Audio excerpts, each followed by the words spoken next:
Donc on a commencé les séminaires de préparation à la retraite il y a déjà de nombreuses années dans le cadre de l'UDA et on a commencé progressivement. Et c'est vrai que moi j'étais, évidemment il y a de nombreuses années, nettement plus jeune. Et donc j'étais fort impressionnée parce que j'entendais des membres de l'UDA aux intercours, à certains moments un petit peu informels. Et j'entendais des réflexions par exemple de dames qui s'inquiétaient du fait que leur mari allait rentrer à la maison. Donc ils allaient prendre leur retraite. Et elles se disaient, bon, oulala, qu'est-ce qui va se passer pour moi? Et c'était aussi, qu'est-ce que je vais bien pouvoir lui faire faire? Et déjà là, je me dis, mais tiens, qu'est-ce que ça veut dire? Qu'est-ce qu'il y a là derrière? Et puis j'avais d'autres personnes, et il y a de nombreuses années, c'était principalement des hommes, maintenant ça a changé, il y a aussi des dames qui réagissent de cette manière-là, mais qui disaient, moi c'est pas possible, je ne peux pas arrêter.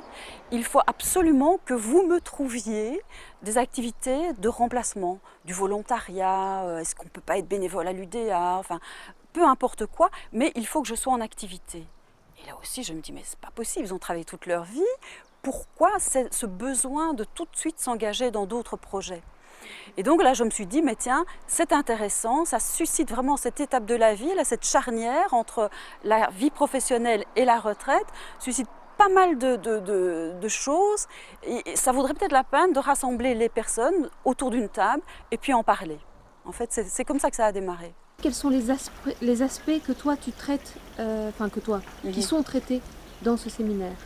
Alors, dans les séminaires, en fonction du nombre de jours qui nous est disponible pour proposer un séminaire, eh bien sûr, il y a les aspects pension, puisque la première question, c'est quand même avec quoi est-ce qu'on va pouvoir vivre au moment de la retraite. Ensuite, les aspects psychosociaux du passage à la retraite qui sont fort importants. Comment est-ce qu'on va se retrouver ensemble? Qu'est-ce qu'on va faire de notre temps? Quels sont les nouveaux projets, etc. Et puis les aspects santé, et là ça recouvre l'alimentation, la sexualité, la kinésithérapie, comment me sentir bien longtemps physiquement, voilà. Les aspects placement financier aussi sont importants.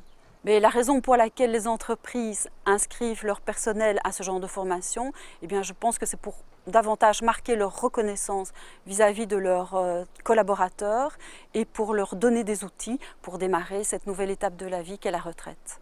Bien souvent, les participants sont complètement étonnés par les échanges, les informations qu'ils reçoivent et ne soupçonnaient pas que cette étape de la vie allait susciter tellement de modifications dans leurs habitudes, dans leur vie.